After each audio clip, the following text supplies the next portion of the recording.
اس سے بڑھ کر کے ظلم والی قوم کون ہوگی؟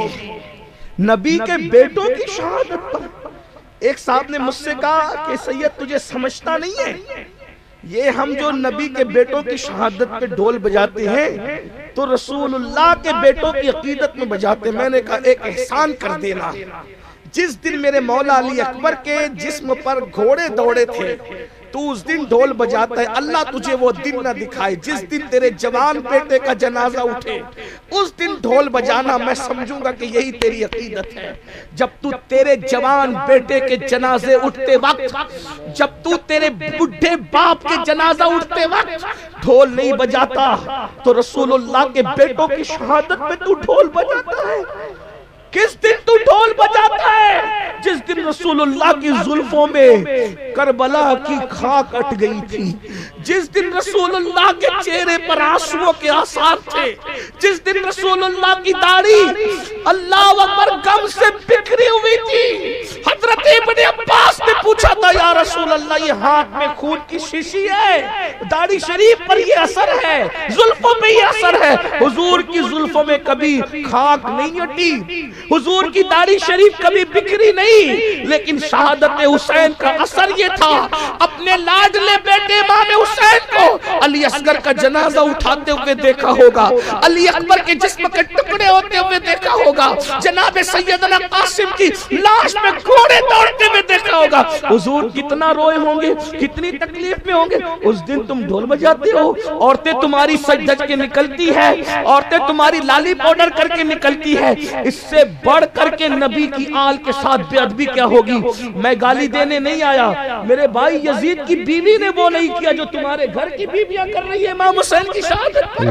تم حسینی ہو، تم حسین۔ اگر اتنا ہی تمہیں یہ ہے کہ اس دن سجنا دھجنا عقیدت ہے، ذرا ان عورتوں سے کہنا کہ جب ان کا باپ مرے گا تو ذرا لالی پاؤڈر کر کے دکھانا، تب ہم سمجھیں گے کہ کیا عقیدت ہے۔ ہم کوئی گالی نہیں، ارے سیدوں سے پوچھو نا ان کے دل پہ کتنے لشکر چلتے ہوں گے۔ زمین کے اوپر کے سید اتنے تڑپتے ہیں تو زمین کے اندر کے سیدوں کی طرف کہاں لگتا ہوگا؟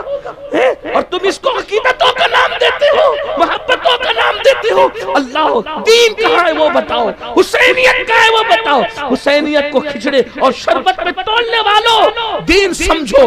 اگر اسی کا نام دین ہے تو غوث پاک کے گھر کی بیویوں نے اس دن ایسا کیوں نہیں کیا؟ سجنا سورنا، ان کے تو آنکھوں سے آنسو نہیں تھمتے۔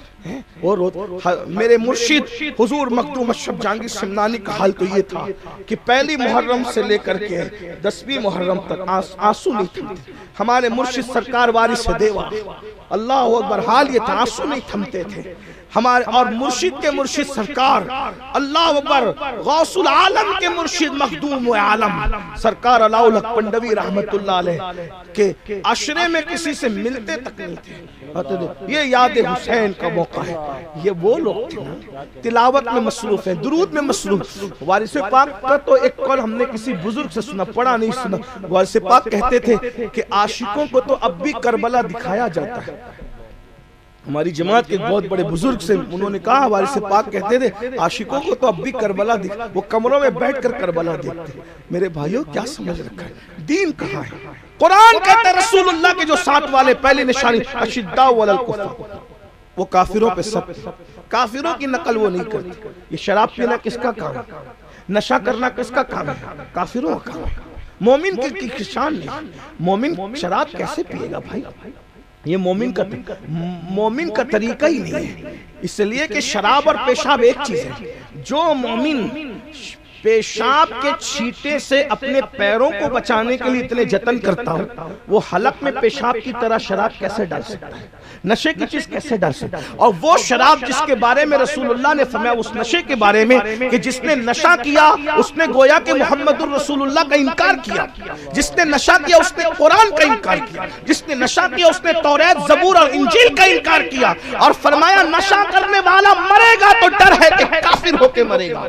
پھر تمہیں خیال نہیں پھر دوسری صفت جو رسول اللہ کے ساتھی ہے، قرآن کہتا ہے رحماء بینہم، دوسری صفت ہے کہ وہ آپس میں بڑے رحم دل ہیں، یعنی وہ ایک دوسرے کی پگڑیاں نہیں اچھالتے، جیسے کافروں پر سخت ہے وہ مومنوں کے لیے رحم دل ہے، بچھے جاتے ہیں حضور کی امت کے لیے، جانے تو بھی بچھے جاتے، انجانے تو بھی بچھے جاتے، اور ان کو پتا ہے نبی کی بارگاہ میں مقبول ہونے کے لیے ہاتھوں کی تسبیحوں سے زیادہ، چہروں کی داڑھیوں سے زیادہ، خوبصورت پگڑیوں سے زیادہ رسول اللہ کی بارگاہ میں مقبول ہونے کے لیے حضور کی امت سے محبت کی ضرورت ہے۔ جب تک دل میں حضور کی امت کی محبت نہیں ہوگی، نہ تسبیح حضور کے قریب کر سکے گی، نہ پگڑیوں کے پیچ حضور کے قریب کر سکیں گے، نہ تقریریں حضور کے قریب کر سکے گی، نہ نعتیں حضور کے قریب کر سکے گی، جب تک حضور کی امت سے دل میں پیار نہیں ہے۔ یہ فلسفہ شب معراج یہ ہمیں جبریل نے سکھایا، شب معراج یہ فلسفہ میں جبریل نے سکھایا ہے کہ جب حضور علیہ السلام سدرہ پر پہنچے، آپ نے علماء سے معراج سنا ہوگا، ذرا دو جملے ہم سے بھی سن لیجئے۔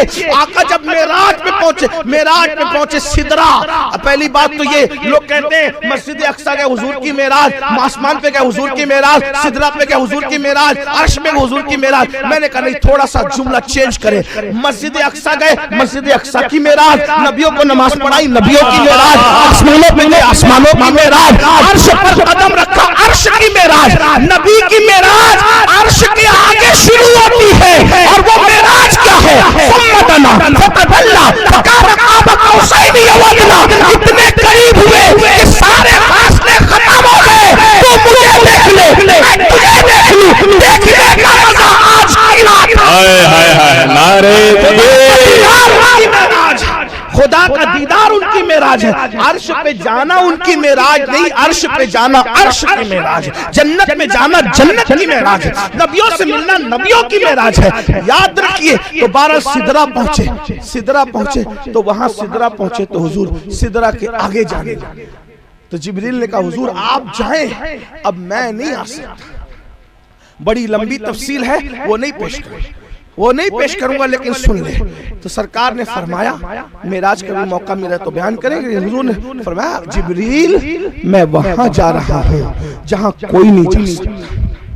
یہ بھی جو نبی کو اپنی طرح کہتے ہیں، ان چھوکروں سے کہہ دیں ذرا، حلیمہ کی بکریوں کے پیچھے دیکھ کر اپنی طرح کہا ذرا جبریل کے آگے جانا بھی تو دیکھ، جہاں جبریل تو جبریل ہے، جبریل کا گمان نہ جائے، جبریل کا گمان نہ جائے، سائنسداں کا گمان نہیں، جبریل کا گمان جہاں نہیں جا سکتا، اس سے آگے مصطفیٰ جان رحمت کے قدم جا رہے ہیں۔ میرے امام کہتے ہیں گنجے جو چٹکے تھے ماں اوہا دنا کے باغ میں، گنجے جو چٹکے تھے ماں اوہا دنا کے باغ میں، بلبل سدرہ تک اس کی بو سے بھی محرم نہیں، بلبل سدرہ تک اس کی بو سے بھی محرم نہیں۔ حضور نے کہا جبریل میں وہاں جا رہا ہوں، کوئی نہیں، تجھے کوئی حاجت ہے؟ تجھے کوئی حاجت ہے؟ میرے دادا سے یہی کہا تھا نا تو نے کہ آپ کو کوئی حاجت ہے، بتا تجھے کوئی حاجت ہے؟ اب جبریل اپنی حاجت بیان کریں۔ بھائی حاجت کیا ہوتی ہے؟ اپنے لیے مانگنا نا۔ جبریل کتنے دانا ہیں، کتنے عقل مند ہیں، جبریل نے مانگا اپنے لیے، طریقہ کیا اختیار کیا؟ کہا یا رسول اللہ، توجہ ہے آپ کی، توجہ ہے، سردی کا اثر تو نہیں ہوا نا، توجہ ہے ادھر۔ جبریل کہتے ہیں یا رسول اللہ میری حاجت، جبریل کی حاجت سنیں، میری حاجت یہ ہے کہ جب آپ کی امت پلسرات سے گزرے تو مجھے ان کے پیروں کے نیچے، توجہ کریں کتنے اہم ہو، کتنے وی وی آئی پی ہو، کسی کا یہ منصب نہیں، حضور کے امتی ہونے کا اعزاز دیکھو، سید الملائکہ آسمانوں کے معصوم فرشتوں کا سردار، حضور سے عرض کرنا یا رسول اللہ میری حاجت یہ ہے کہ اللہ سے اتنا عرض کر دینا کہ جب آپ کی امت پلسرات سے گزرے تو مجھے آپ کی امت کے پیروں کے نیچے پر بچھانے کا موقع مل جائے۔ اللہ اللہ، کون امت؟ بے نمازی گنہگار سیاکار میرے اور آپ کی طرح بیکار نہیں بلکہ بدکار. جبریل نے بدکار نہیں دیکھا مجھے اور آپ کو, جبریل نے یہ دیکھا بدکار ہے کچھ بھی ہے تو خدا کے محبوب کی امت. تو جبریل نے کیا کیا, میں پر بچھا دوں. مطلب کیا, جبریل نبی کی بارگاہ میں مقبولیت خاص چاہتے ہیں. حضور میں آپ کا خاص مقبول بننا چاہتا ہوں, لیکن کیسے, ڈائریکٹ نہیں کہا. جانتے ہیں یہ نبی یہ ہے کہ ان کی امت کا بھلا چاہو تو یہ نبی اپنا بنا لیتے ہیں. اب نبی کا بننا ہے تو ان کی امت کا بھلا چاہو, امت کی بات کرو نبی اپنا بنا لیں گے. تو جبریل نے کیا کیا, جبریل نے عرض کیا یا رسول اللہ میں آپ کی امت کے پیروں کے نیچے پر بچھانا چاہتا ہوں. حضور اتنا خوش ہو گئے کہ دنیا میں معراج میں جبریل کو خدمت اللہ نے سونپی اور قیامت کے دن اس سے خوش ہو کر رسول اللہ نے اپنی خدمت جبریل امین کو سونپ دی اللہ کے اذن سے. تو اگر نبی کا قریبی بننا ہے, نبی کا قرب چاہنا ہے, تو حضور کی امت کی بکریاں مت ادھیڑو, ان کی پگڑیاں مت اچھالو, ان کا برا مت چاہو, ان کی بچیوں کے رشتے مت توڑو, ان کے خلاف بغاوت مت کرو, ان کی غیبتیں مت کرو, ان کی کھیتیوں پہ قبضہ مت کرو, ان پہ کیس مت کرو, ان کا قتل مت کرو, ان کو مار پیٹ مت کرو. نبی کا بننا ہے تو نبی کی امت کے پیروں کے نیچے بچھنا سیکھ جاؤ. جتنا نبی کی امت کا بھلا چاہو گے نبی تمہیں اتنا اپنا قرب عطا کریں گے. لیکن یاد رکھیے جبریل پر بچھائیں گے تو میرے امام کہتے ہیں میں کیا کروں گا. ہائے ہائے, یہ بھی عشق کی بات ہے. جس کو محمد الرسول اللہ جیسا مددگار ملے پھر جبریل اور پرے جبریل. تو جب پلسرات کا تصور کرتے تو کہتے ہیں میں آیا ہوں پلسرات پر, اب کیا کریں گے, کہتے ہیں اہل صراط روح امی کو خبر کریں.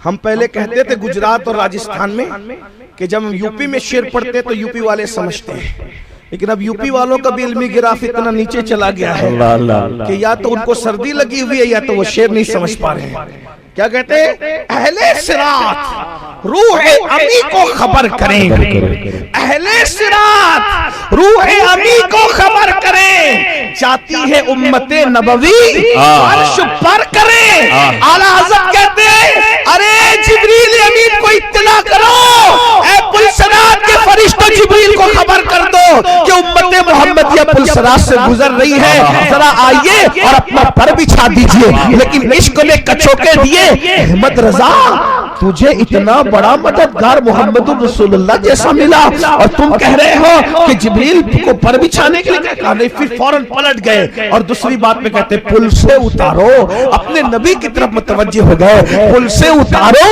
راہ گزر کو خبر نہ ہو. ارے جبریل پر بچھائے تو پر کو اللہ اکبر یا رسول اللہ میرا ہاتھ پکڑ کر پل سے اتار دیجئے. اللہ اکبر, جب نبی کے ہاتھ میں اپنا ہاتھ ہوگا اور حضور پل صراط سے اتار رہے ہوں گے تو سب ڈگمگا رہے ہوں گے اور عاشق کیا کہیں گے, رضا پل سے کرتے گزریے ہے رب سلیم سائے محمد. دیکھو تو صحیح کیا شان ہے حضور کی امتی ہونے کی. تو قرآن کیا کہتا ہے, والذین معہو, پہلی صفت اشداء علی الکفار رحماء بینہم, اور تیسری صفت قرآن کیا کہتا ہے, تراہم رکعا سجدا یبتغون فضلا من اللہ ورضوانا. جب تم نبی کے ساتھ والوں کو, جو نبی کے ساتھ, کس کے ساتھ ہو, کس کے ساتھ ہو, نبی کا ساتھ چاہتے ہو. قرآن ڈیفینیشن بیان, نماز نہیں پڑھتے نبی کا ساتھ مل جائے گا.